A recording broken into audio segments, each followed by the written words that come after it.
Absurd exhaustion, the fatigue of pretending life matters, the performance that never ends. Why you're so tired. You're exhausted, not just physically tired from the day's activities, but existentially exhausted from something deeper, the constant performance of pretending your life matters, that your actions have significance, that what you do today will mean something tomorrow. The exhaustion of maintaining the illusion that any of this has cosmic importance when you know, somewhere deep down, that it doesn't. Every morning you wake up and resume the performance. You shower as if cleanliness matters. You dress as if appearance matters. You check your phone as if the messages matter. You go to work as if your job matters. You interact with people as if the interactions matter. And all day long, some part of you knows you're performing, that the significance is manufactured, that you're pretending. This pretending is exhausting, not in the way physical labor is exhausting. This is deeper, more pervasive, more relentless.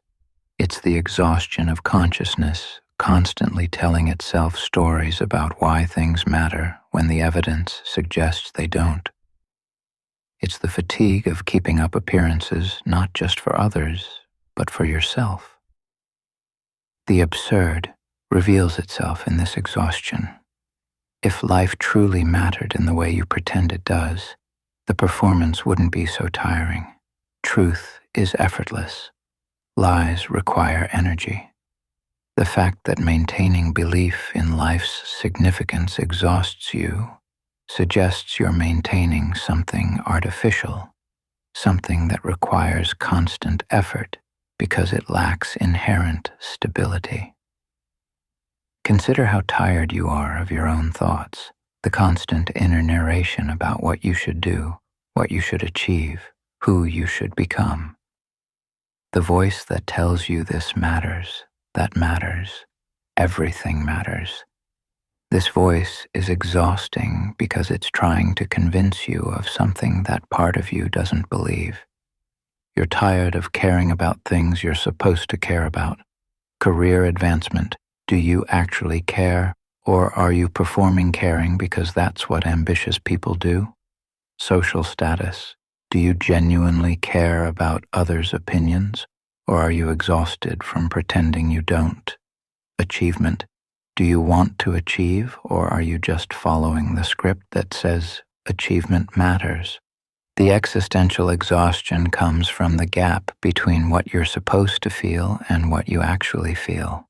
You're supposed to be excited about opportunities, supposed to be grateful for what you have, supposed to be motivated to improve, supposed to find meaning in relationships, work, hobbies.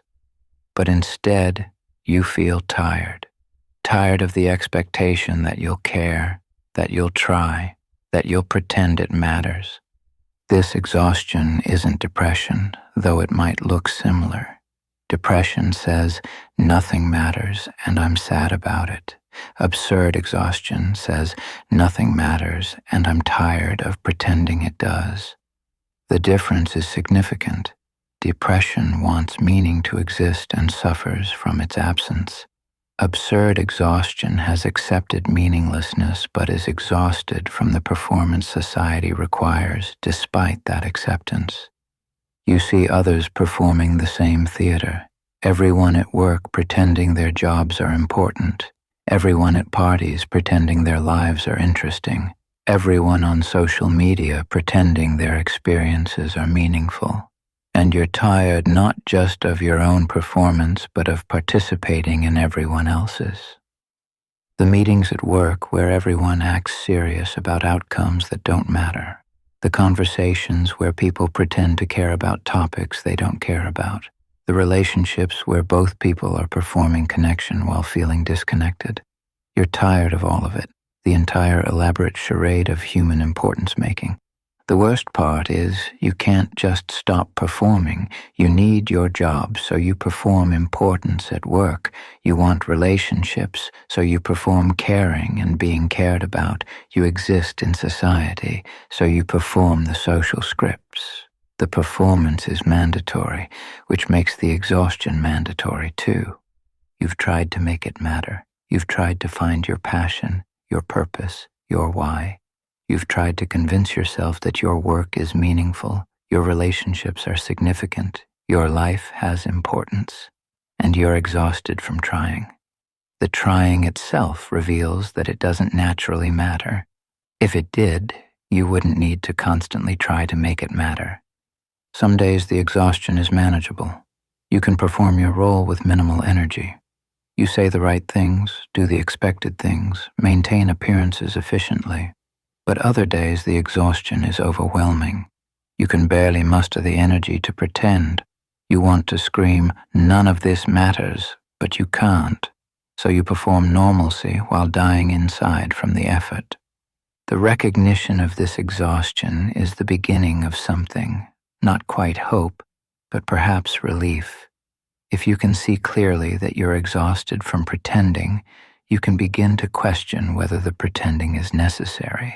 Maybe there's a way to exist that requires less performance, less pretending, less exhausting maintenance of manufactured significance. The weight of manufactured meaning, what you're carrying. Imagine carrying a backpack filled with rocks. Each rock represents a meaning you're maintaining.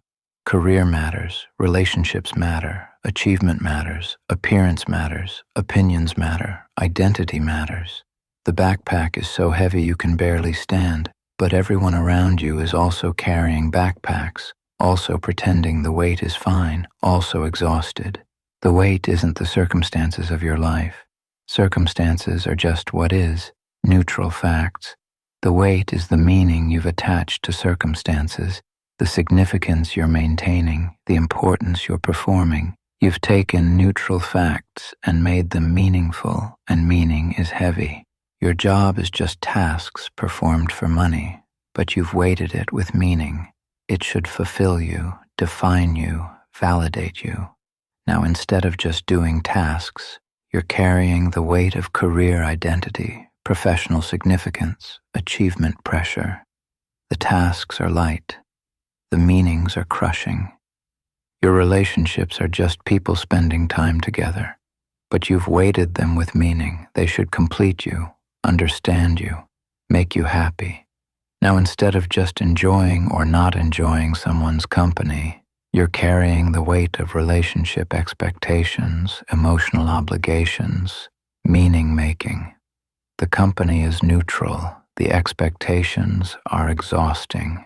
Your appearance is just flesh arranged in particular shape, but you've weighted it with meaning. It should be attractive, impressive, enviable. Now instead of just having a body, you're carrying the weight of beauty standards, age anxiety, comparison. The body is just cells. The standards are burdens. Each meaning you maintain requires energy. You have to remember why things matter. You have to defend against evidence that they don't matter. You have to maintain emotional investment in outcomes. You have to care when caring takes effort. The maintaining never stops, and it's exhausting. Different people carry different meanings, but everyone is carrying something. The religious person carries the weight of cosmic moral significance. The activist carries the weight of justice and change. The parent carries the weight of shaping precious lives. The artist carries the weight of creative expression. All of them are exhausted from the carrying. The weight gets heavier over time.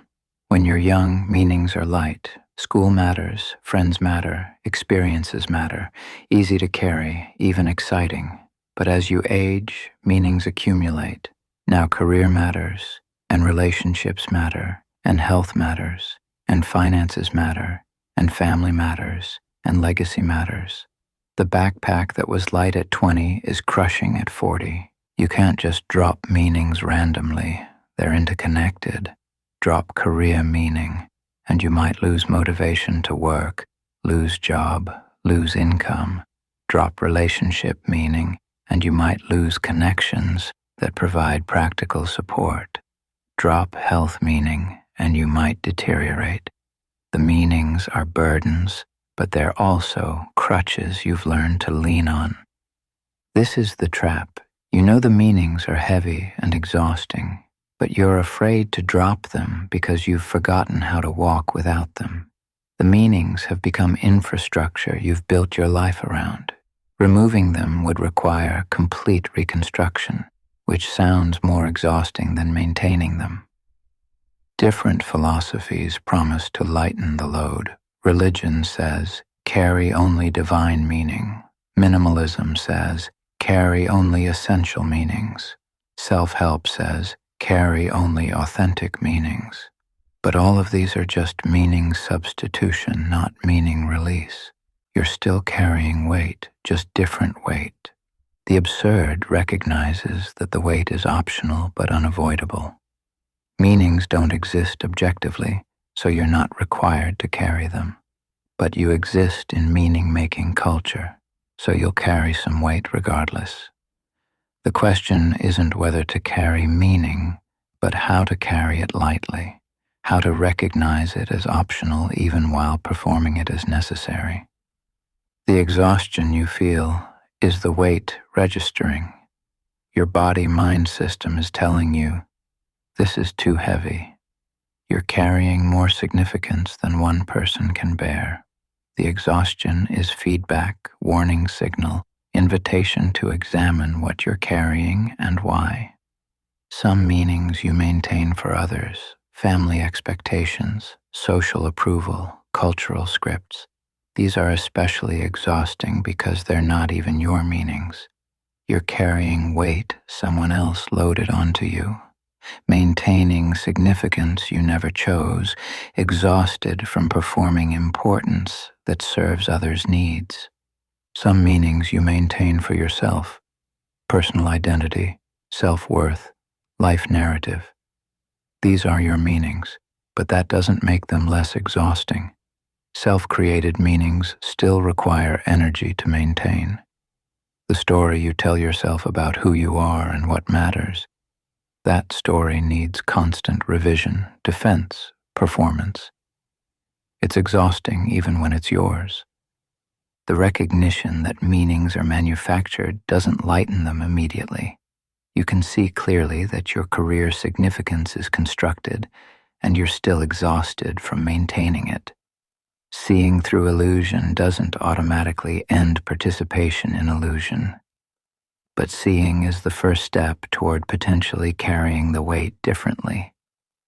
What if you carried meanings the way you carry groceries, necessary for the moment, set down when you arrive home, forgotten until needed again? What if career mattered at work, but not at home? What if relationships mattered during interactions, but not during solitude? What if you could pick up and put down meanings as needed, rather than carrying them constantly? This is probably impossible. Human consciousness doesn't compartmentalize cleanly, but the aspiration is worth considering. Maybe exhaustion comes from carrying all meanings all the time. Maybe rest comes from occasionally setting them down, admitting they're heavy, acknowledging that you're tired of carrying them. The weight is real even though what you're carrying isn't. The exhaustion is genuine even though the meanings are manufactured. This is the absurd condition, suffering from maintaining fictions you know are fictions but can't quite stop maintaining. The social performance exhaustion, pretending for others. You're tired of other people, not because they're inherently exhausting, but because interacting with them requires performing. You can't just be. You have to be someone appropriate, someone acceptable, someone interesting enough, successful enough, normal enough. Every interaction is performance, and you're exhausted from performing. The basic performance is pretending you're fine. How are you? Fine, you? The script is automatic, but it's still performance. You're not fine. You're existentially exhausted from pretending life matters. But you can't say that, so you perform fineness, which adds to the exhaustion. Then there's the performance of interest. You're supposed to be interested in what others are saying, supposed to ask questions, engage, care. But you're tired, and most conversation is absurd theater, people exchanging information that doesn't matter about experiences that won't be remembered. Yet you perform interest because that's what social beings do. The performance of opinions is particularly exhausting. You're supposed to have positions on things, politics, culture, current events, supposed to care enough to have formed perspectives. But forming and maintaining opinions takes energy, and you're tired, so you either perform having opinions you don't really have, or perform not caring in socially acceptable ways. Status performance is relentless. You're supposed to signal your value through conversation, casually mentioning achievements, displaying knowledge, demonstrating competence, or you're supposed to perform modesty about your value while still ensuring others perceive it. The status dance is exhausting, and you're tired of dancing. Social media intensifies performance exhaustion. You're performing not just in real-time interactions, but asynchronously for audiences. Every post is performance of having interesting life, meaningful experiences, worthy thoughts. You curate, edit, present. And even when you're not posting, you're consuming others' performances, which is its own exhaustion.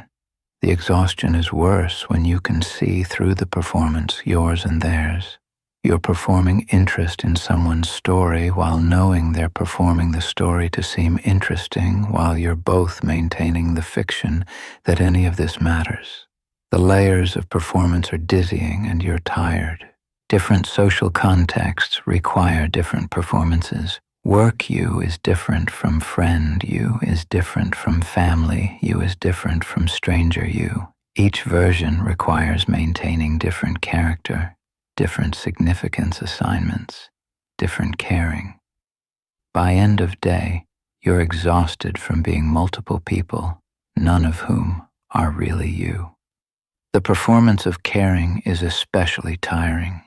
You're supposed to care about others' problems, successes, lives, and sometimes you do care, genuinely. But often you're performing caring because that's what friends/partners/family do. The performance is convincing enough that others believe it, maybe even you believe it, but the performance itself is exhausting. Then there's performing being cared about. When someone asks about your life, you're supposed to share in ways that invite caring, that make your experiences seem significant enough to warrant attention, but not so dramatic that you seem attention-seeking. This calibration is exhausting. The worst is when everyone knows everyone is performing, but no one acknowledges it. The dinner party where everyone is performing, having great time while secretly wanting to leave. The work meeting where everyone performs engagement while thinking about other things. The family gathering where everyone performs connection while feeling disconnected. The collective pretending is exhausting for all involved. You've tried honesty. You've tried just being yourself without performance. And you've discovered that radical honesty is socially unacceptable, and being yourself is socially risky. So you return to performance, but now you're exhausted from trying authenticity and failing, plus exhausted from resuming inauthenticity. The social contract seems to require exhaustion. To exist among others, you must perform. To maintain relationships, you must pretend. To function in society, you must participate in collective meaning-making theater. The exhaustion is price of admission to human society. You look at people who seem not exhausted by social performance. They seem to genuinely enjoy the theater, or they're so unconscious of performing that it doesn't tire them. You envy them briefly, then recognize that unconscious performance might be worse than exhausted conscious performance. At least you see clearly, even if seeing clearly is tiring.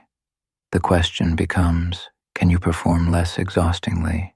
Can you lower performance intensity while maintaining minimum social functionality? Can you be more selectively social, conserving energy for interactions that matter, whatever that means, and avoiding those that don't. But even this optimization is exhausting, having to constantly evaluate which interactions warrant energy expenditure, having to say no to social demands, having to manage others' reactions to your reduced performance. There's no easy way out of the exhaustion. The recognition is that social exhaustion is probably a permanent feature of conscious existence in society. Other people will always require some performance. The question is whether you can acknowledge the exhaustion, honor it, work with it rather than pretending you should have infinite social energy. Maybe the exhaustion itself is honest signal. You're tired of pretending because pretending is inherently tiring. The fatigue is your system telling you this is unsustainable. You can't maintain this level of performance indefinitely. Something has to give, either the performance intensity or your remaining energy. The career theater, when work performance becomes unbearable. You're tired of pretending your job matters, not just to others but to yourself. You've spent years performing importance about work that you know, in honest moments, is mostly meaningless. And the performance has exhausted you more than the work itself ever did. The morning commute sets the tone. Putting on work clothes, costume, adopting work mindset, character, entering work building, stage. You're not going to work, you're going to performance. And you're tired before you arrive because you know what the day requires. The importance performance starts immediately. Meetings where outcomes don't matter are discussed with grave seriousness.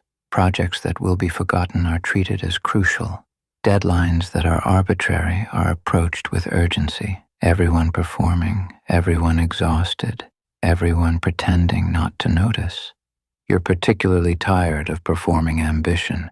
You're supposed to want advancement, desire more responsibility, seek higher positions, but you're exhausted. And the last thing you want is more of this theater at higher levels. Yet you perform ambition because admitting you don't want to climb is career suicide. The busy performance is relentless. You're supposed to be busy, to have too much to do, to be stretched thin. Being not busy suggests you're not important enough to have demands on your time. So you perform busy even when you're not. Or you actually make yourself busy with meaningless tasks to justify the performance. Email is pure theater. The carefully crafted messages performing competence, engagement, importance. The strategic timing. Don't respond too quickly or you seem not busy. Don't respond too slowly or you seem irresponsible. The exhaustion of managing how your responsiveness is perceived. Then there's the politics performance, navigating hierarchies, managing up and down, building alliances, avoiding enemies. None of this is the work itself. It's the performance around the work. And it's more exhausting than the actual tasks you're supposedly employed to complete. You perform caring about company success. When company does well, you perform celebration. When company struggles, you perform concern. But do you actually care about corporate outcomes? Or are you just performing the caring that employed people are supposed to perform? The innovation theater is particularly tiring. Every organization claims to value innovation, which means you must perform being innovative, having ideas, suggesting improvements, thinking outside the box. But most innovation is rejected or ignored, so you're performing innovation that serves only the performance itself. The culture performance is newer but no less exhausting. Work-life balance. You must perform having it. Diversity and inclusion. You must perform supporting it. Corporate values.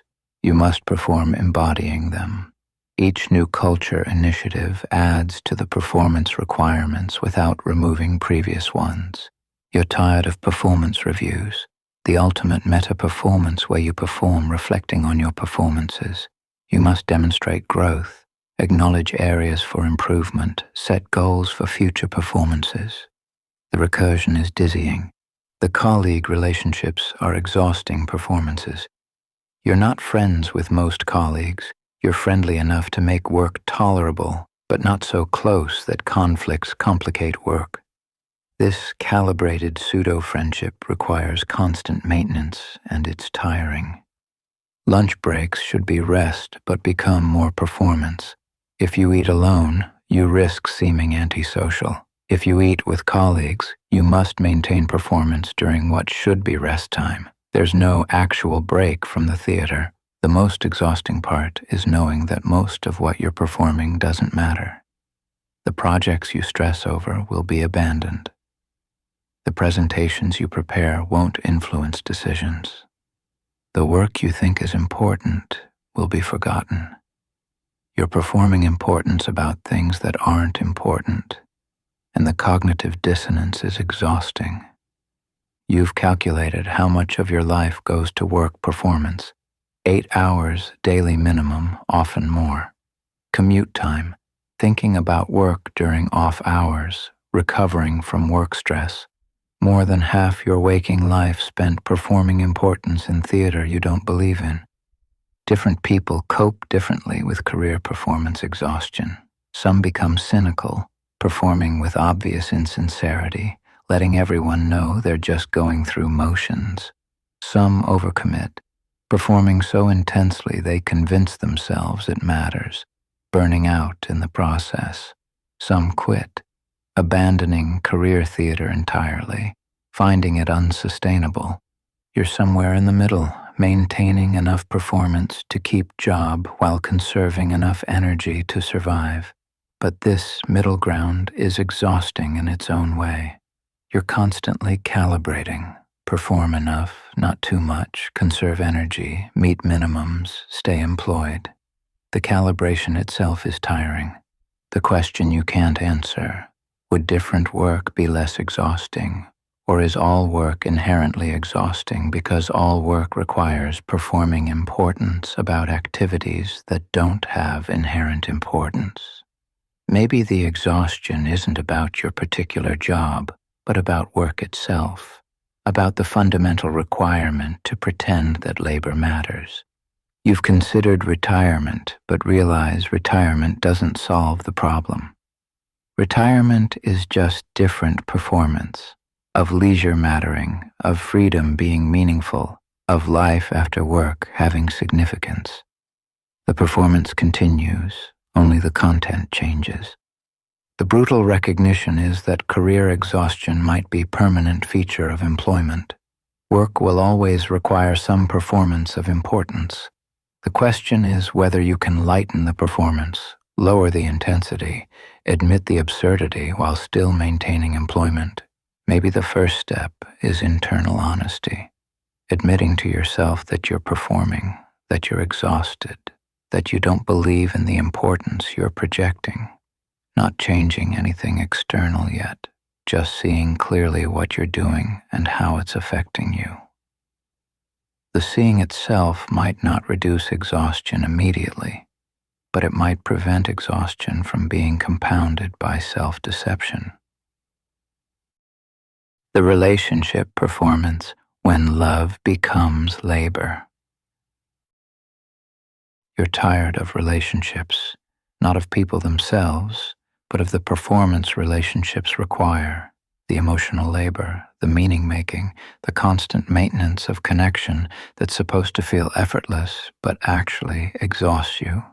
The romantic relationship performance is particularly tiring. You're supposed to be passionate, attentive, present, supposed to care deeply, communicate openly, grow together. Each of these shoulds is exhausting because they're performances of what relationships are supposed to be rather than what your relationship actually is. You perform happiness when partner comes home, not because you're unhappy to see them. You're neutral, tired, absorbed in your own thoughts. But neutrality isn't romantic, so you perform enthusiasm, ask about their day, pretend their stories are fascinating when you're really just exhausted and want quiet. The emotional availability performance is relentless. You're supposed to be available for partners' feelings, listening, supporting, validating, but you're exhausted from your own existence. You don't have surplus energy for managing someone else's emotional state, yet you perform availability because that's what good partners do. Then there's performing being known. You're supposed to want partner to truly see you, know you, understand you. But being known requires revealing yourself constantly, maintaining coherent narrative about who you are, caring about whether you're perceived accurately. It's exhausting. Sometimes you just want to exist without being witnessed. The quality time performance is particularly absurd. You're supposed to value time together, make it meaningful, create shared experiences. But you're tired. Quality time often means performing, not tiredness, performing engagement, performing presence when you'd rather be unconscious. Sexual performance adds another layer. You're supposed to desire, be desirable, maintain attraction, keep spark alive, but you're exhausted and sex is more performance. Of passion you're not feeling, pleasure you're not fully experiencing, connection you're too tired to authentically feel. The communication performance is endless. You're supposed to share feelings, discuss issues, work through problems, but communicating takes energy and you're tired. So you either perform communicative openness while actually withholding, or you genuinely share and exhaust yourself further, or you avoid communication and perform that the avoidance is fine. Friend relationships have their own exhausting performances. You're supposed to stay in touch, remember details about their lives, celebrate their successes, support their struggles, but you're tired. And friendship maintenance is work. The texts you don't want to send, the calls you don't want to make, the hangouts you attend while wanting solitude. Family relationships are exhausting because they require performing versions of yourself that no longer fit. You're supposed to be the child, the sibling, the relative you were years ago, but you've changed, or you're too tired to maintain that identity, or the role never fit anyway. Yet you perform family roles because that's what keeps peace. The social circle performance is about maintaining connections that barely exist. You see certain people rarely but must perform as if the connection is meaningful. The catch-up conversations, the performative interest in lives you don't actually care about, the exhaustion of pretending years apart haven't made you strangers. You're particularly tired of performing that relationships complete you. The cultural narrative says relationships give life meaning, make you whole, provide purpose. But relationships are just two or more exhausted people performing connection while each is secretly alone in their own experience. The performance that relationships matter exhausts you more than the relationships themselves. Different relationship theorists offer solutions, better communication, more vulnerability, stronger boundaries.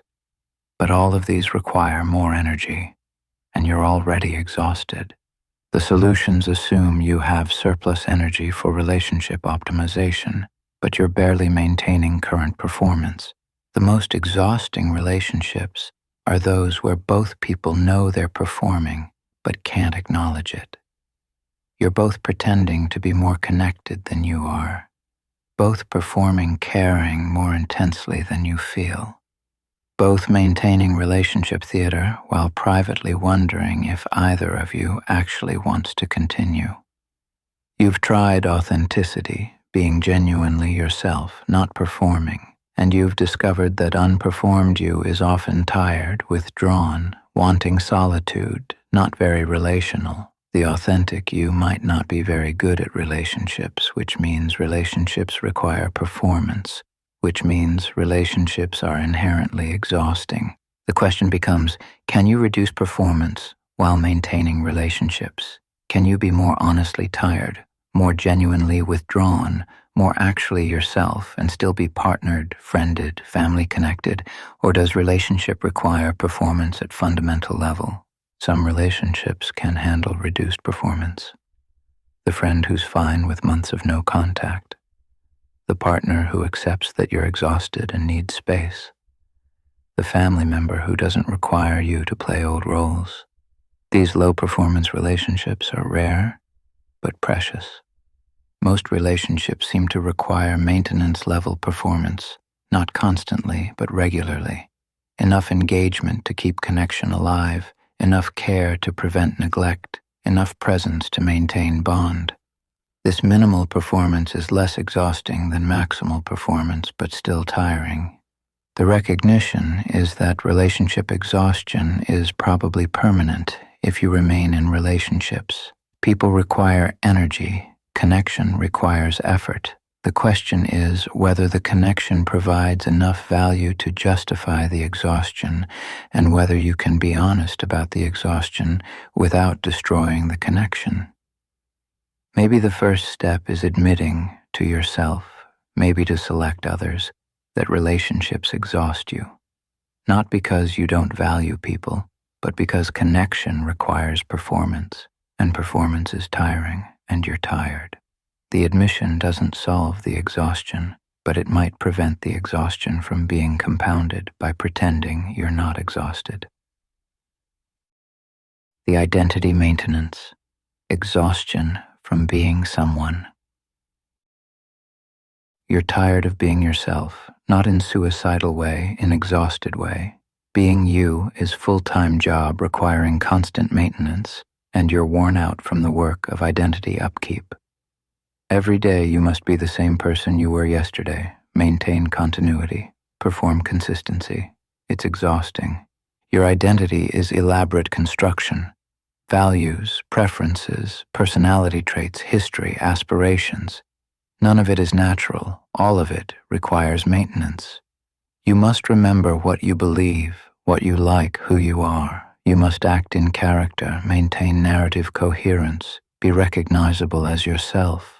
The maintenance never ends. The values performance is particularly tiring.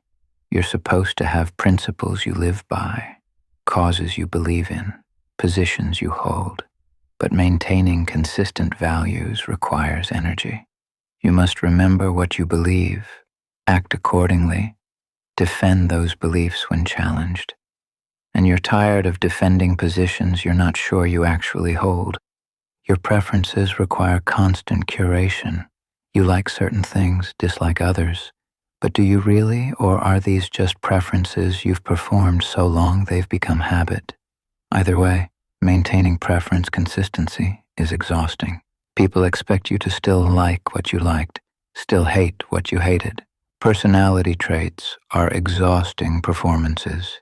You're the funny one, the smart one, the reliable one, the creative one, whatever character you've developed. Now you must keep performing that character. If you're too serious when you're supposed to be funny, people are concerned. If you're unreliable when you're supposed to be dependable, you've failed. Your own traits become prison. The past self creates obligations for present self. Things you've done, said, achieved. These create expectations. If you accomplished X in past, people expect you to care about X in present. If you were Y type of person before, you must remain Y type now. Your history constrains your present. The future self you're supposedly becoming is exhausting too.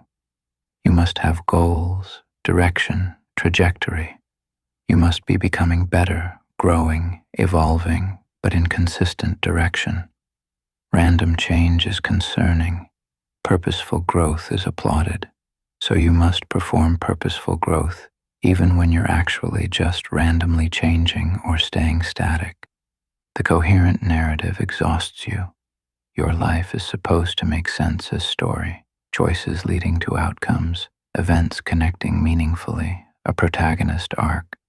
But your actual life is random events with no inherent plot. Forcing narrative coherence on chaos is exhausting work. Different contexts require different identity performances. Work you has certain identity. Friend you has different identity.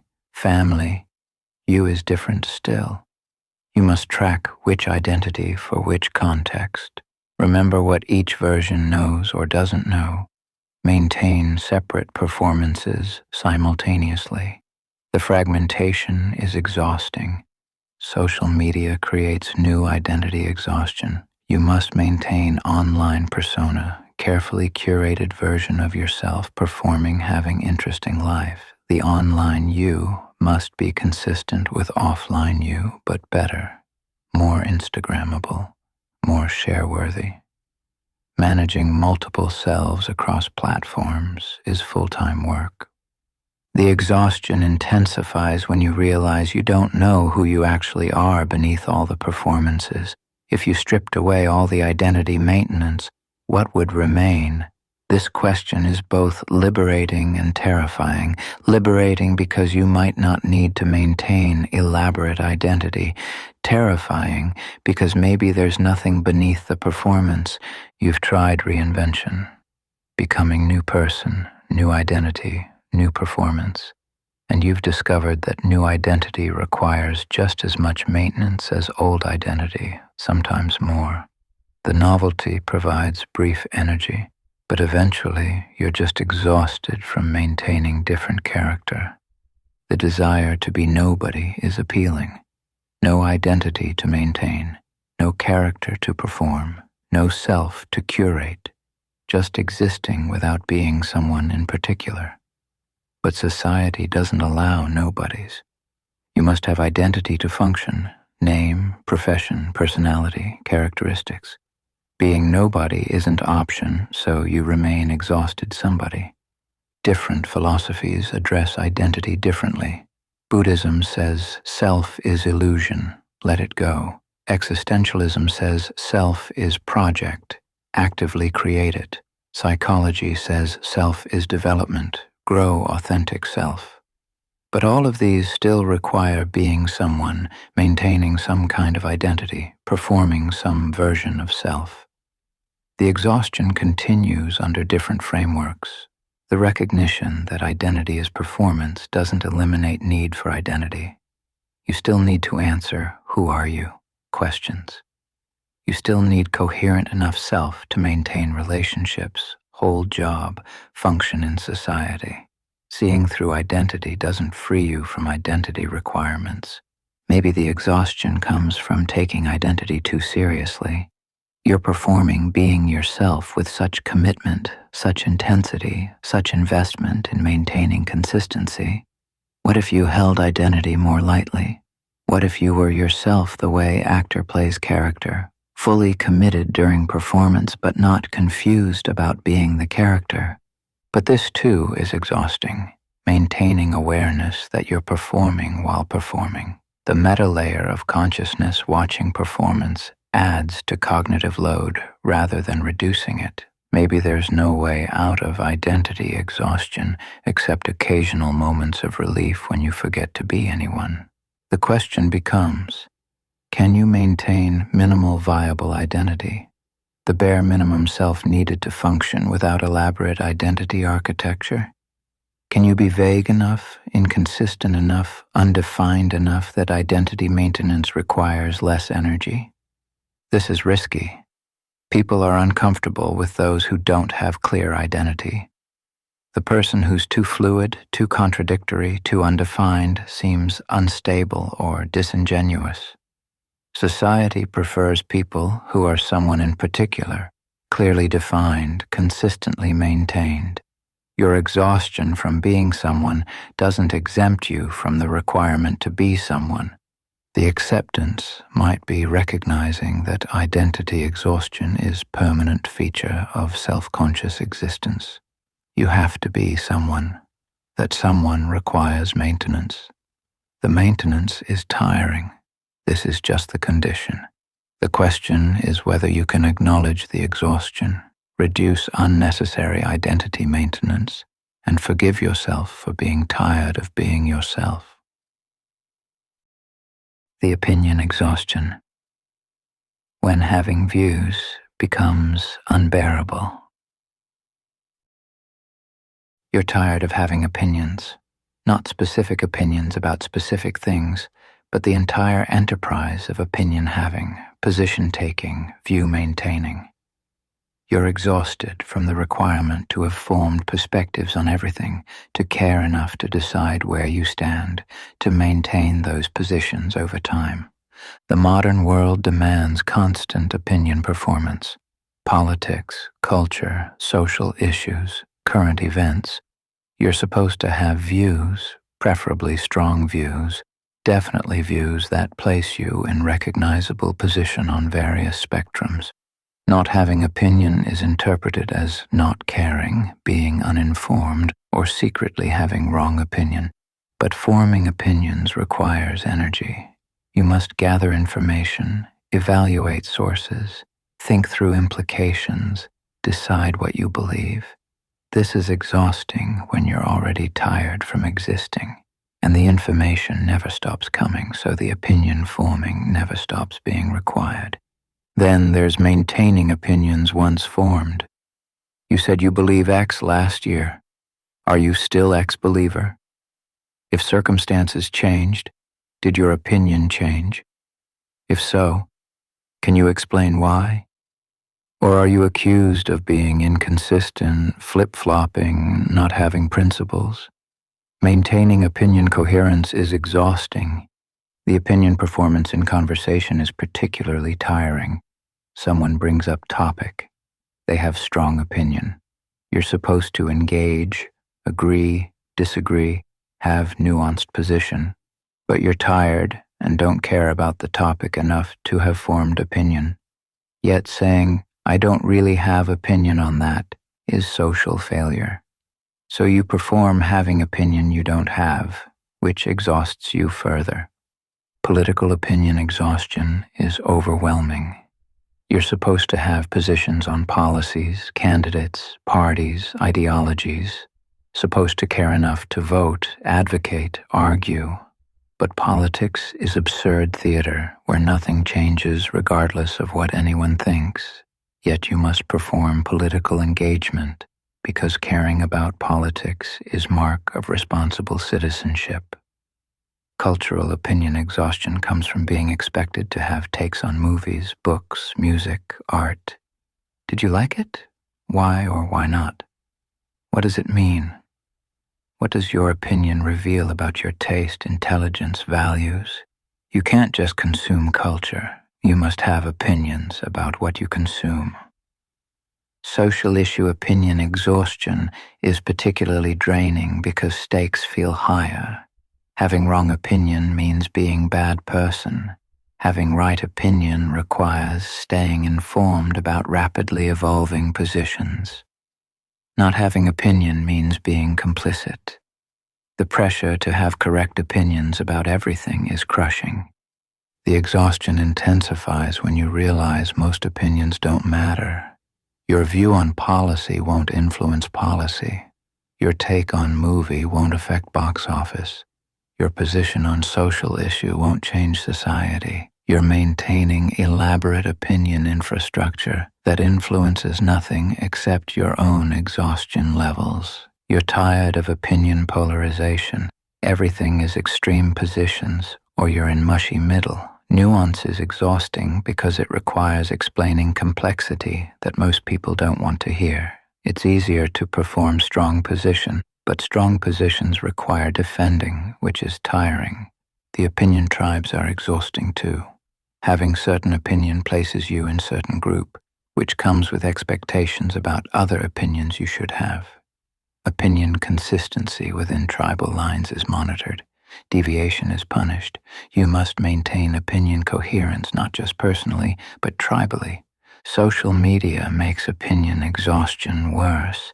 Every post is potential opinion performance. Every like is opinion signal. Every share is opinion endorsement. Even scrolling without engaging is opinion. You're choosing what to care about by choosing what to scroll past. There's no opinion-neutral existence online. The opinion accountability exhausts you. People screenshot old tweets, find contradictions, demand explanations for evolution. You're accountable for every opinion you've ever performed, even casually, even years ago. The permanent record means permanent opinion maintenance. You've tried not having opinions, just saying, I don't know, or I'm not sure, or I don't have strong feelings about that. And you've discovered that not having opinions is interpreted as moral failing, intellectual laziness, or privileged indifference. Society requires opinion having. The cancel culture is opinion exhaustion crystallized. Having wrong opinion, even once, even years ago, even before wrong was established, can destroy life. The stakes of opinion having are absurdly high, given that opinions are just thoughts people have about things that don't ultimately matter. Different people cope with opinion exhaustion differently. Some become opinionated about everything, performing strong positions as identity, exhausting themselves through constant opinion maintenance. Some become contrarian, automatically opposing dominant positions, exhausting themselves through perpetual disagreement. Some withdraw, avoiding opinion requiring contexts, but this creates different exhaustion from isolation. You're exhausted from even meta-opinions, opinions about having opinions, should you have opinions. Which opinions matter? How strongly should you hold opinions? The recursion is dizzying. The recognition is that opinion exhaustion might be a sign that opinions are given too much significance. You're treating thought positions as if they're essential identity components, moral indicators, relationship determinants. But opinions are just perspectives, temporary, changeable, ultimately not that important. What if you held opinions lightly? What if you had views but weren't invested in maintaining them? What if you could change your mind without explaining yourself? What if you could say, I think X today, might think Y tomorrow, neither matters much. But society resists light opinion holding. People want to know where you stand permanently, want to use your opinions to categorize you, want opinion stability to determine whether you're friend or enemy. Your exhaustion from opinion having doesn't exempt you from opinion requirements. The acceptance might be admitting that you're too tired to have strong opinions about most things. You have preferences, tentative thoughts, provisional positions, but you're too exhausted to maintain the infrastructure of formed opinions, defended positions, tribal coherence, and maybe that's fine. Maybe having fewer, lighter opinions is more honest than performing opinion having about everything.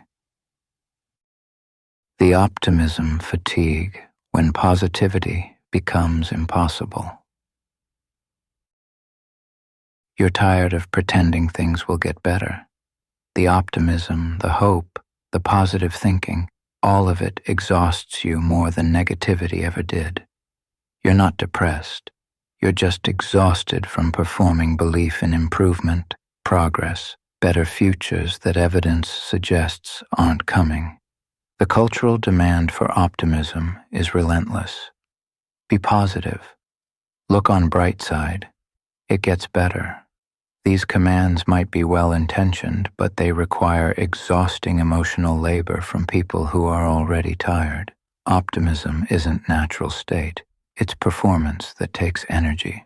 You're supposed to believe your life is improving, career advancing, relationships deepening, self-developing, but when you honestly assess, things aren't improving, they're changing, sometimes getting worse, staying same. Yet you must perform belief in positive trajectory because admitting stagnation is social failure. The personal growth narrative exhausts you. You're supposed to be becoming a better version of yourself, more mindful, more productive, more fulfilled. But you're the same person you've always been, maybe more tired. The performance that you're evolving when you're actually just aging is exhausting. Hope itself is tiring. Hope for better job, better relationship, better life. Hope requires emotional investment in imagined futures. You must care about outcomes, visualize possibilities, maintain belief despite evidence. And you're too tired to maintain that hope. But hopelessness is depression, so you perform hope you don't feel. The manifestation culture is particularly exhausting. You must believe you can create your reality through thought and intention. Your exhaustion and lack of improvement proves you're not manifesting correctly, which is your fault. The gaslighting of making your exhaustion your failure is crushing. Gratitude performance exhausts you. You're supposed to be grateful for what you have, count blessings, practice thankfulness. But you're tired, and gratitude practice is work. The command to be grateful for exhausting life adds insult to injury. You're supposed to be thankful for your fatigue. The resilience narrative is exhausting too. Bounce back, be strong, overcome obstacles. But you're tired of bouncing back. You want to stay down, rest, not overcome, but surrender. But surrender is giving up, which is failure, so you must perform resilience you don't feel. The future orientation exhausts you. Things will be better when you get promotion, when kids grow up, when you retire, when circumstances change. But better when never arrives. When arrives and you're still tired just with different circumstances. Yet you must maintain hope for future improvement. The toxic positivity is particularly draining. Every negative feeling must be reframed positively. Exhaustion is opportunity for rest. Failure is learning experience. Suffering is growth. The mandatory positive interpretation of negative experiences requires exhausting cognitive gymnastics. You've tried actual optimism, genuinely believing things will improve, and maybe they did improve briefly before returning to baseline or getting worse. The cycle of hope, disappointment, renewed hope is more exhausting than maintaining steady low expectations. The inspiration culture makes it worse. Motivational quotes, success stories, people who overcame adversity. You're supposed to be inspired to try harder, do more, believe more intensely. But you're tired, and inspiration demands energy you don't have. Being uninspired by inspiration makes you feel doubly deficient. The self-help industry feeds on optimism fatigue. Tired of current self-help approach? Try new one. Each promises that this time, finally, you'll achieve breakthrough. But breakthroughs don't come, exhaustion increases, and new self-help approach is already being marketed. Different people maintain optimism differently. Some are genuinely optimistic. They believe, hope, expect improvement. You envy them briefly before recognizing they might be delusional or just privileged enough that optimism is justified. Some fake optimism, performing positivity while privately despairing. You recognize yourself here. The optimism requirement affects relationships. Partners want optimistic partner. Employers want optimistic employees. Friends want optimistic company. Your exhausted realism is unwelcome. You must perform optimism to maintain relationships, which adds relationship exhaustion to optimism exhaustion. You've noticed that pessimists seem less tired. They expect nothing, so they're not disappointed. They don't hope, so they don't experience hope fatigue. They accepted that things are bad and will stay bad, and somehow this acceptance seems restful compared to your exhausting optimism performance. But pessimism has its own problems. Society punishes pessimists, defeatist, negative, bring everyone down. Pessimism might be less exhausting personally, but more exhausting socially. You're trapped between exhausting optimism and socially unacceptable pessimism. The recognition is that forced optimism is more exhausting than authentic pessimism or even authentic uncertainty. You're tired because you're performing hope you don't feel, belief you don't have, positivity that doesn't match your experience. The performance itself creates the exhaustion. What if you dropped the optimism performance? What if you were honestly uncertain about future? What if you admitted you don't know if things will get better? What if you stopped hoping and just existed in present without emotional investment in imagined futures? This is difficult because hope is supposed to be essential to living. Without hope, why continue? But maybe you continue because you're here, not because you hope for better future. Maybe presence is enough without optimism about what's coming. The acceptance might be admitting you're too tired to be optimistic. You're not pessimistic. You're just exhausted from maintaining positive outlook on life that's exhausting. The honesty about exhaustion might be more restful than continued optimism performance. Maybe rest comes from releasing hope, not into despair, but into acceptance. Things are as they are. They might improve, might worsen, will probably stay similar. Your exhaustion with this reality doesn't obligate you to hope for different reality. You can be tired without being hopeful, and that's fine. The achievement treadmill, exhausted from striving. You're tired of achieving, not of having achieved things, but of the constant striving, the endless goal setting, the perpetual self-improvement that never culminates in rest. You're exhausted from the achievement treadmill where every finish line is starting line for next race. The achievement culture demands continuous striving. You must have goals, career goals, personal goals, relationship goals, health goals. You must be working toward something, improving at something, becoming better at something. Stagnation is failure, so you must never stop striving. Each achievement brings brief satisfaction, followed by new goal. You got promotion, great. Now strive for next promotion. You finished degree, great. Now pursue higher degree or new certification. You achieved fitness goal, great. Now set new one. The striving never culminates in being done. You're tired of goal setting itself. Every December, you're supposed to set New Year resolutions.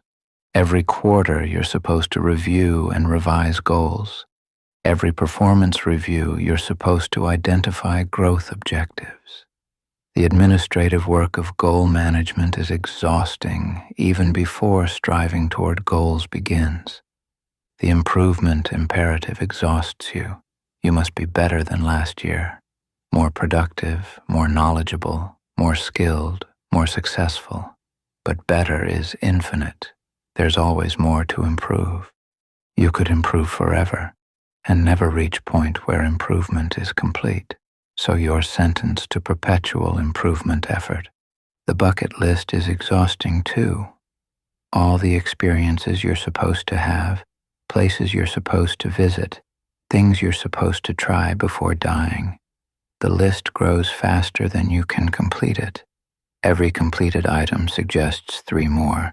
You're supposed to be excited about possibilities, but mostly you're exhausted by obligations. Comparison makes achievement exhaustion worse. You see others achieving more, faster, younger. Your achievements seem inadequate by comparison.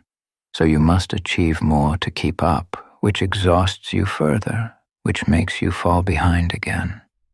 The comparison achievement cycle is perpetually exhausting.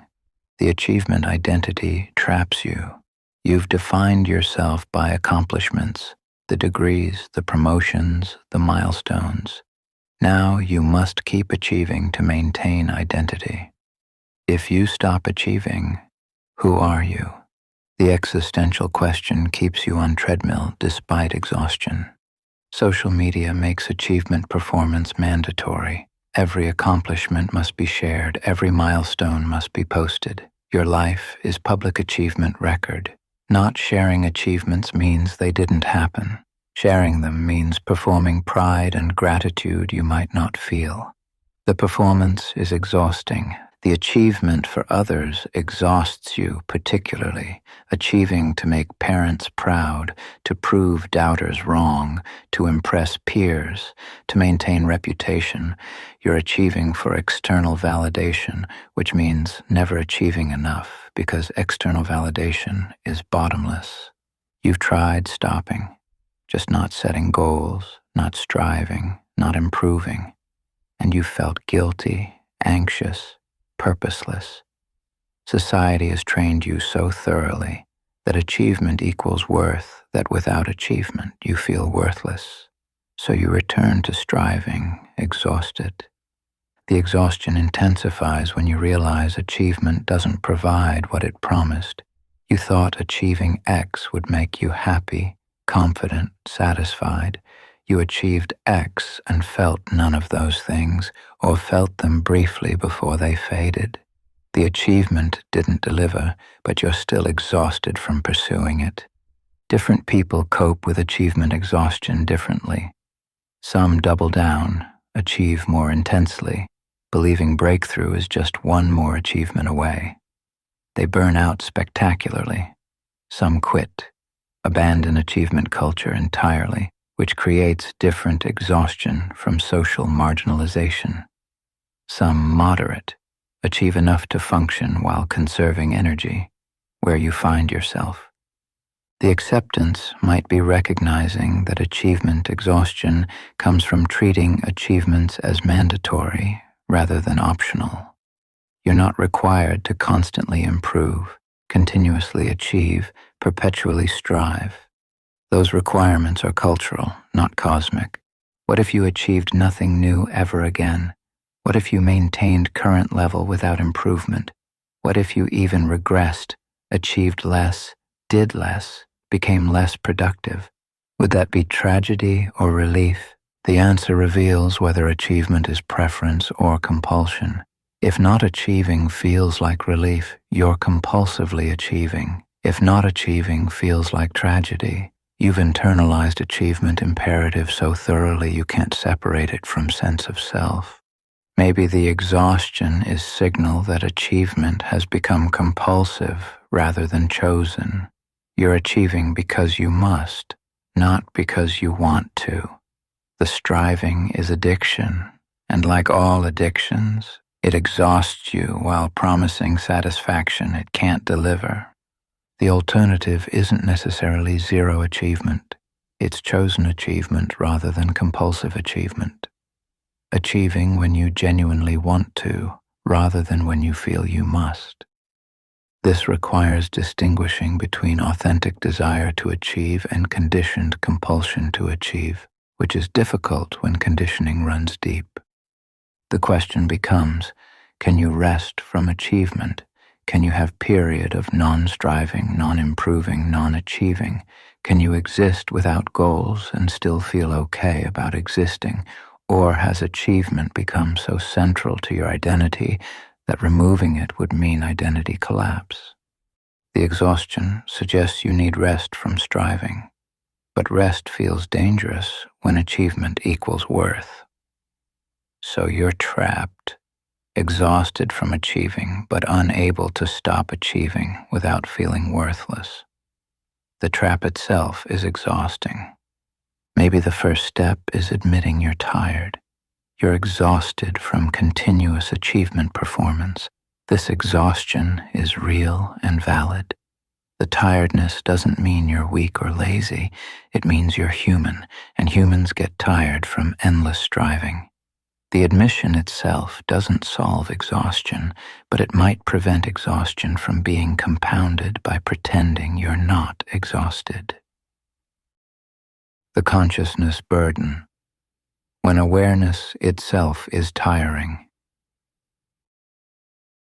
You're tired of being conscious, not suicidal, just exhausted from the perpetual awareness, the constant self-monitoring, the endless internal narration.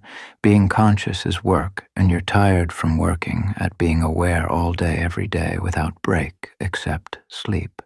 Consciousness means constant noticing. You notice what you're doing, how you're feeling, what you're thinking. You notice yourself noticing. The recursive awareness never stops, and it's exhausting. Animals just do things. You must be aware of doing things while doing them. The inner voice exhausts you. It narrates everything, comments on everything, evaluates everything. You can't just eat breakfast. The voice says, I'm eating breakfast. This tastes good. I should eat healthier. I'm eating too fast. I should be more mindful. The commentary is endless and tiring. Self-consciousness makes everything harder. You can't just walk. You're aware of walking, aware of how you look walking, aware of being aware. The layers of self-awareness turn simple actions into complex performances requiring constant monitoring. The awareness of time passing exhausts you. You know each moment is irreversible, that you're getting older, that time is limited. Animals live in perpetual present. You're constantly aware of past and future, which makes present anxious and tiring. The awareness of others' awareness exhausts you. You know they're conscious beings observing you, forming judgments. This creates performance pressure. You must manage how you're perceived, which requires monitoring yourself from others' perspectives. The double consciousness is exhausting. Metacognition is particularly tiring. You think about your thinking. You feel about your feelings. You're aware of being aware. Each meta-layer adds cognitive load. You can't just be angry. You're aware of being angry, aware of awareness of anger, aware of awareness of awareness. The recursion is endless. The awareness that you're aware of absurdity exhausts you. You see clearly that life is meaningless performance, that you're pretending while knowing you're pretending. But seeing doesn't free you from performing. It just adds exhausting awareness layer to performance. You're consciously performing what others unconsciously perform, which is more tiring. Memory makes consciousness exhausting. You can't just experience moment. You're aware it's being recorded as memory. Aware you'll remember this moment later. Aware past moments affect current experience. The temporal complexity of consciousness is exhausting. The awareness of death exhausts you. Animals die without knowing they'll die. You live knowing your death is coming. This knowledge colors everything, adds weight to every moment, makes existence anxious. The awareness of finitude is constant burden. The awareness that you can't turn off awareness exhausts you most. You're stuck being conscious. You can't choose unconsciousness except through sleep or death. You're trapped in awareness, and the trap is exhausting because there's no escape during waking hours. Different meditative traditions promise relief from consciousness burden. Mindfulness says be aware, but non-judgmentally. Buddhism says self-awareness is illusion to see through. But these still require being conscious, still require awareness, just different relationship to awareness. You're still tired. The consciousness fatigue explains why people seek unconsciousness through substances, entertainment, flow states, brief periods where self-awareness dims, inner voice quiets, recursion stops. These moments are restful precisely because consciousness relents temporarily. You've noticed children are less exhausted by consciousness because they're less self-aware. They don't constantly monitor themselves, comment on their experience, layer awareness upon awareness. They just exist. You envy their unconscious ease while knowing you can't return to it. The modern intensification of consciousness makes exhaustion worse. Social media requires constant self-presentation awareness. Self-improvement culture requires constant self-monitoring. Therapy culture requires constant self-analysis. You're encouraged to be more conscious, more aware, more self-reflective, which makes you more exhausted. The recognition is that consciousness burden might be a permanent feature of human existence. You can't not be conscious during waking hours.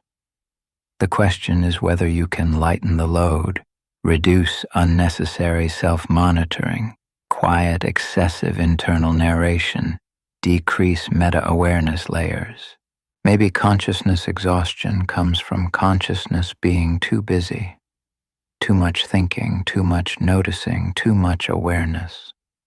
What if you let consciousness idle more?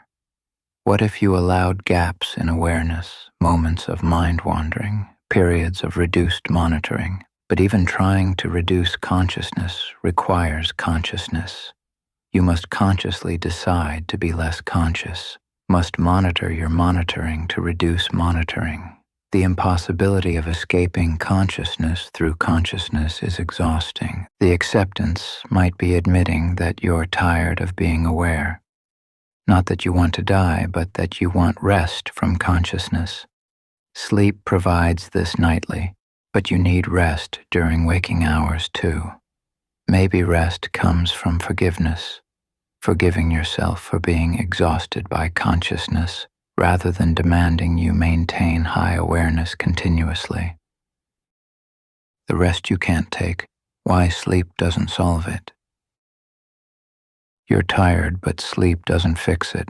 You wake up exhausted, stay exhausted all day, go to bed exhausted, sleep, wake up exhausted again. The fatigue isn't physical, it's existential. No amount of sleep resolves the exhaustion of pretending life matters because the exhaustion returns the moment you wake up and must resume performance. Physical rest is straightforward. Tired muscles recover through rest. Depleted energy restores through sleep. But existential exhaustion doesn't respond to physical rest because it's not physical problem. It's consciousness problem, performance problem, meaning-making problem. You've tried better sleep hygiene, regular schedule, dark room, no screens before bed. You sleep better but wake equally exhausted because sleep doesn't address why you're tired. The tiredness isn't from lack of sleep, it's from having to wake up to life that requires constant performance of significance. The morning is particularly brutal. Brief unconsciousness ends, awareness returns, and immediately you must resume being someone, doing something, caring about things. The return to performance after rest's reprieve is exhausting. Some mornings you want to stay unconscious rather than face another day of pretending. You've tried sleeping more, 8 hours, 9 hours, 10 hours. But more sleep doesn't reduce existential exhaustion. It just delays having to face it. Eventually, you must wake up, and the performance requirements haven't changed during extended sleep. You just have fewer waking hours to perform in. Different forms of rest don't help either. Vacation is just performing relaxation in different location. Hobbies are just performing having interests. Social rest is just performing being fine with solitude. Every form of rest is still performing, which is exhausting even when the performance is of resting. The desire to never wake up is understandable. Not death wish, but exhaustion wish. The fantasy of sleep that continues indefinitely, consciousness that doesn't return, performance requirements that disappear. Sleep is only time you're not exhausted from pretending, so wanting more of it makes sense. But sleep has its own problems. Dreams can be exhausting, performing in different theater, dealing with different absurdities. You wake from dreams as tired as from waking life, because consciousness continues in altered form, requiring different performances, but still requiring performance. The exhaustion is worse when you realize that even if you solved every practical problem, perfect job, perfect relationship, perfect health, the existential exhaustion would remain. Because it's not circumstances making you tired, it's the requirement to pretend circumstances matter, to perform caring about life, to maintain significance that doesn't exist. You've tried meditation for rest, and meditation can provide momentary relief, brief gaps where performance stops, awareness quiets, exhaustion lifts, but moments end, meditation ends, and you return to exhausting performance. Meditation is temporary relief from permanent condition. Some people seem genuinely rested. They wake up energized, excited about day, engaged with life. You wonder what they have that you lack. Probably they believe the performance. They think things actually matter, so performing isn't exhausting for them, or they're too unconscious to notice they're performing. Either way, you envy them. The recognition is that no external rest will fix existential exhaustion. You can't sleep your way out of consciousness, can't vacation away from absurdity, can't rest from the fundamental requirement to exist and perform existing. The exhaustion is structural, not circumstantial. What you need isn't physical rest, but existential rest. Rest from performing, rest from maintaining significance, rest from pretending. But this rest seems impossible while alive and conscious and socially embedded. The exhaustion might be permanent condition of conscious existence in meaning-requiring culture. Maybe micro-rests are possible, moments where you drop the performance, admit the absurdity, exist without pretending, brief respites from exhausting maintenance of significance. These moments don't solve the exhaustion, but they might make it bearable. The acceptance might be that you're tired and will stay tired. The exhaustion is real, valid, reasonable response to exhausting condition of conscious existence requiring constant performance. Being tired isn't failing, it's honest. The rest you need isn't available, but acknowledging the exhaustion might be its own kind of rest. The permission to be tired. Why it's okay to stop pretending. What if you just stopped performing importance, stopped pretending things matter, stopped maintaining the exhausting fiction that your life has cosmic significance? What if you gave yourself permission to be as tired as you actually are? The permission feels forbidden. You're supposed to maintain performance regardless of exhaustion. Supposed to keep caring even when care depletes you. Supposed to stay engaged with life, even when engagement exhausts you. Admitting you're too tired to continue seems like giving up. But what if being tired isn't giving up? What if it's honest assessment? You've been performing for years, maybe decades. You're exhausted. This is reasonable. The expectation that you'll maintain performance indefinitely despite exhaustion is unreasonable. The first permission. You don't have to care about everything. You're not required to have opinions on every issue, emotional investment in every outcome, engagement with every current event. You can be tired of caring and reduce what you care about to what you can actually sustain caring about. The second permission. You don't have to achieve continuously. You can plateau, maintain, even regress. You don't have to keep improving, keep advancing, keep becoming better. You can be enough as you are right now, tired and not improving. The third permission. You don't have to perform enthusiasm. When someone asks how you are, you can be honest about being tired. You don't have to pretend energy you don't have, excitement you don't feel, engagement you can't muster. Tiredness is honest answer. The fourth permission. You don't have to justify your exhaustion. You're tired. That's sufficient explanation. You don't need to prove you've earned tiredness through sufficient struggle. You don't need to demonstrate your exhaustion is legitimate. Being tired is enough. The fifth permission. You can rest without guilt. Rest isn't laziness when you're exhausted. Rest is necessity. You can stop doing, stop striving, stop performing without that meaning you're failing. Rest is honest response to exhaustion. The sixth permission. You can admit you don't know why things should matter. When life seems pointless and you can't muster energy to pretend otherwise, you can admit this. The admission isn't depression, it's clarity about absurdity. You can be honest about not seeing the point. The seventh permission, you can lower your performance standards. You don't have to perform perfectly, impressively, inspiringly. You can perform minimally, just enough to function without elaborate excellence. Good enough is enough when you're exhausted. The eighth permission, you can disappoint people. Others want you to maintain performance, but you're too tired. Their disappointment in your reduced performance is their problem, not your obligation to fix through exhausting yourself further. The ninth permission, you can change your mind about what matters. Things that mattered last year don't have to matter now. Career that seemed important can become just job. Relationship that seemed central can become just connection. You can release significance you no longer have energy to maintain. The 10th permission, you can be less productive, less social, less ambitious, less engaged, less everything. The cultural command to be more exhausts you. You can consciously choose less, and less can be enough.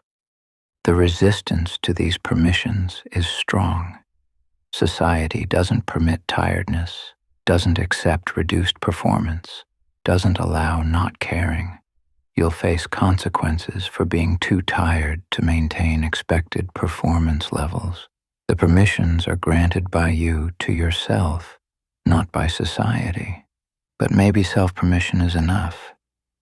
Maybe you can't change external expectations, but you can change internal demands. You can stop requiring yourself to care about everything, achieve continuously, perform enthusiastically. You can accept your own exhaustion even if others don't. The relief might be immediate. Admitting you're tired and giving yourself permission to be tired removes one layer of exhaustion, the exhaustion of pretending you're not exhausted. You're still tired from everything else, but at least you're not additionally tired from hiding tiredness. The permission to be tired doesn't solve the absurd condition. You still exist in world requiring performance. You still must maintain minimum functioning. You still can't completely opt out. But permission to acknowledge exhaustion within performance might make performance lighter. Maybe the exhaustion was compounded by believing you shouldn't be exhausted. Believing you should have infinite energy for performance, that tiredness indicates personal failing, that being exhausted means something is wrong with you. Permission to be tired says, nothing is wrong with you. The performance is exhausting. Being exhausted is reasonable response. The acceptance is that you're tired and it's okay. You don't need to fix it, overcome it, power through it. You can be tired. You can rest when possible. You can reduce performance when necessary. You can exist while exhausted without requiring yourself to be anything other than honestly, legitimately, understandably tired. The honest fatigue, living truthfully with exhaustion. We arrive at honesty, not solving the exhaustion, but acknowledging it clearly. You're tired from pretending life matters. This tiredness is real, valid, reasonable response to exhausting performance requirements. And maybe living honestly with exhaustion is less exhausting than pretending you're not exhausted. The honesty starts with seeing clearly. You perform importance all day. The performance exhausts you. The exhaustion is from performance, not from life itself. Life is just what happens. The exhaustion comes from pretending what happens matters cosmically when it doesn't. The second honesty, admitting exhaustion to yourself. Not just noticing you're tired, but acknowledging the specific exhaustion of absurd performance. You're tired of being someone, doing something, caring about things, maintaining significance. This particular exhaustion has name, absurd fatigue. The third honesty, recognizing you can't fully stop performing.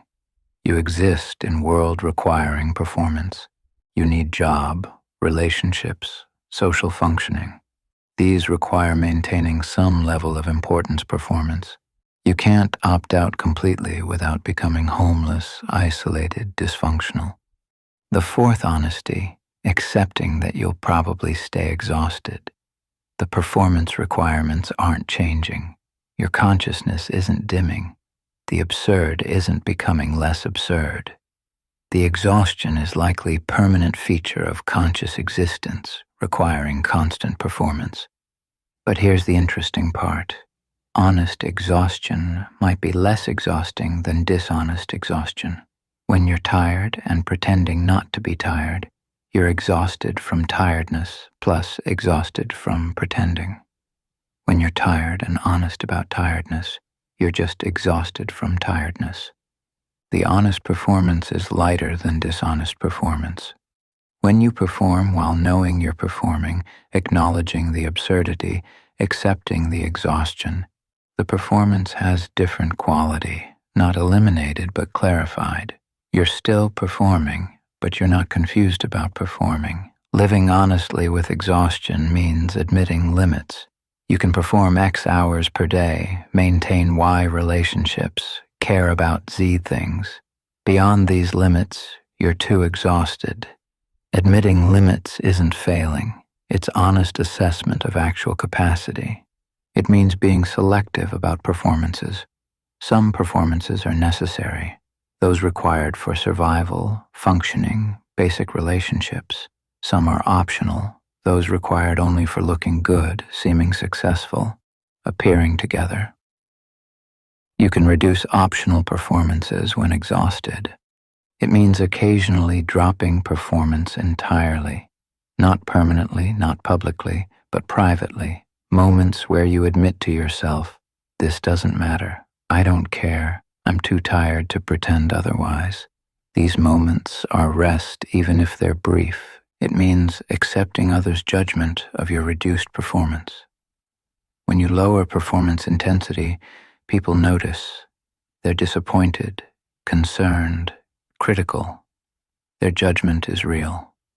But their judgment can be their problem, rather than your obligation to exhaust yourself maintaining their comfort. It means finding others who understand. Not many people see absurdity clearly enough to recognize performance exhaustion. But some do. Finding even one person you can be honestly exhausted with is relief. It means forgiving yourself for being tired. You're not weak for being exhausted by absurd performance. You're not lazy for wanting rest. You're not failing for reducing care. You're reasonably tired from unreasonable requirements. The honesty doesn't make life meaningful, doesn't solve absurdity, doesn't eliminate performance requirements, but it makes exhaustion more bearable by removing the additional exhaustion of pretending you're not exhausted while being exhausted. You'll probably wake up tomorrow still tired, still required to perform, still exhausted by the performance. But maybe you'll wake up honestly tired instead of dishonestly tired. Maybe you'll acknowledge the exhaustion instead of hiding it. Maybe you'll reduce some performances instead of maintaining all of them. The comfort is modest. You're tired and will stay tired. But at least you can be honestly tired. The relief is real. Admitting exhaustion reduces exhaustion slightly, enough to matter. The permission is yours. You can be as tired as you actually are. This is the absurd exhaustion's strange comfort. You're tired from pretending, and admitting the pretending makes the tiredness lighter. You can't stop pretending entirely, but you can pretend while knowing you're pretending, which is different from pretending while believing the pretense. The final rest, sleep as honest escape. We end with sleep, the only honest escape from performance exhaustion available to you tonight. In sleep, the performance stops. You don't have to be anyone, do anything, care about anything. Consciousness suspends, and with it, all the exhausting maintenance it requires. Sleep is practice for death, the final rest from absurd performance. But tonight, sleep is just sleep. 8 hours of not pretending, not performing, not maintaining significance. 8 hours of honest unconsciousness where exhaustion can rest. The comfort of sleep is that it doesn't require meaning. You don't sleep for purpose or toward goal. You sleep because you're tired. The simplicity is restful. No performance required, no significance maintained, no caring necessary. As you lie down tonight, you can drop the performances one by one. The career importance, irrelevant until morning. The relationship significance can wait until tomorrow. The achievement striving, paused for night. The opinion maintaining, suspended during sleep. All of it can rest. The exhaustion will probably return tomorrow. The performance requirements won't disappear. The absurdity will persist. But tonight, you get rest. Not rest that solves exhaustion, but rest that provides temporary relief from it. You're tired from pretending life matters. This tiredness is honest, reasonable response to exhausting requirements. And tonight, you get permission to stop pretending and just rest. Sleep well, exhausted person. Tomorrow you might need to resume performance. But tonight, the performance can end. Tonight, you can be honestly tired instead of performing energy. Tonight, you can rest from the exhausting maintenance of significance. The universe doesn't care if you're exhausted. It doesn't notice your performance or your rest. This indifference is comfort. You can stop performing for a universe that isn't watching anyway. You can rest without cosmic consequences. Sleep is the honest answer to absurd exhaustion, not solution, but respite, not cure, but relief. Not end of performance, but pause in performance. And pause is enough when you're this tired. Rest now, the pretending can wait. The performance will resume tomorrow if it must. But tonight, you're free to be nothing, do nothing, care about nothing. Tonight, the exhaustion can finally, honestly, completely rest. Good night, tired soul. Sleep is the mercy the absurd offers. Brief unconsciousness from conscious performance. Tomorrow's exhaustion will come tomorrow. Tonight you rest.